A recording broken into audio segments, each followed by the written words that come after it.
the deep squat, progression 1. So we're going to use a pole, like I've got the squat rack here, you can use a handrail at home, anything that's sort of solid, sturdy structure. We're not going to pull over, don't go using a light chair, a really heavy table will be enough and will work too.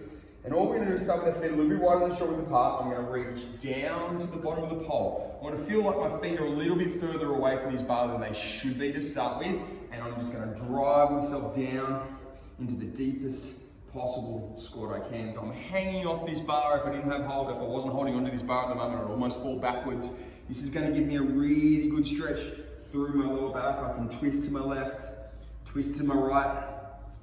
In this position, and the main reason we want to get you into a nice deep squat, we have our ankle, our knee, and our hip through a full range of motion. Those joints are completely flexed, and then as we stand up, they open back up again. Now, if we think of Eastern cultures, India, China, Japan, these places, they have very little incidence of hip disease. No one's going to have a hip replacement at 35 and 40. Now, I bet every one of you guys watching here knows someone, might be a friend, maybe a relative that has had a hip replacement, okay? And that's because they sit in this position here often. They go to the toilet here, they eat in these positions, they sit around and talk in these positions, whereas us in Western culture tend to go 90 degrees on a chair, stand back up again. So for us, our joints never get through a full range of motion, and that leads to poor joint health, poor cartilage health. It doesn't get the nutrition that it should from fully compressing the cartilage, letting the fluid that's in the joint, our synovial fluid, enter the cartilage and keep it nice and healthy,